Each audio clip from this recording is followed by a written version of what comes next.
ধর্ষণ, খুন, নির্যাতনের দ্রুত ট্রাইব্যুনালে বিচার ও দৃষ্টান্তমূলক শাস্তির দাবিতে নোয়াখালীতে মানববন্ধন, বিক্ষোভ সমাবেশ। বিস্তারিত দেখুন ফাতেমা আফরোজের প্রতিবেদনে। আসিয়া সহ সারা দেশে অব্যাহত নারী শিশু ধর্ষণ, খুন, নির্যাতনের দ্রুত ট্রাইব্যুনালে বিচার ও দৃষ্টান্তমূলক শাস্তির দাবিতে নোয়াখালীতে মানববন্ধন, বিক্ষোভ, মিছিল সমাবেশ করা হয়েছে।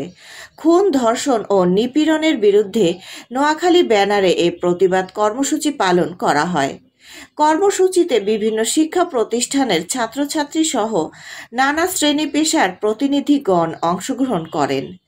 জেলা শহরের বিক্ষোভ মিছিল শেষে জেলা প্রশাসকের কার্যালয়ের সামনে অনুষ্ঠিত মানববন্ধন ও সমাবেশ বক্তাগণ ধর্ষণের সর্বোচ্চ শাস্তি মৃত্যুদণ্ড ও দণ্ডাদেশ দ্রুত কার্যকর করার দাবি জানান।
আইনে কার্যকরিতা যতদিন না হচ্ছে আমরা আসলে সরকারের উপর বিশ্বাস করতে পারতেছি না। আমাদের মেয়েরা, বোনেরা, আপুরা এখনো নিরাপত্তাহীনতায় ভুগতেছে।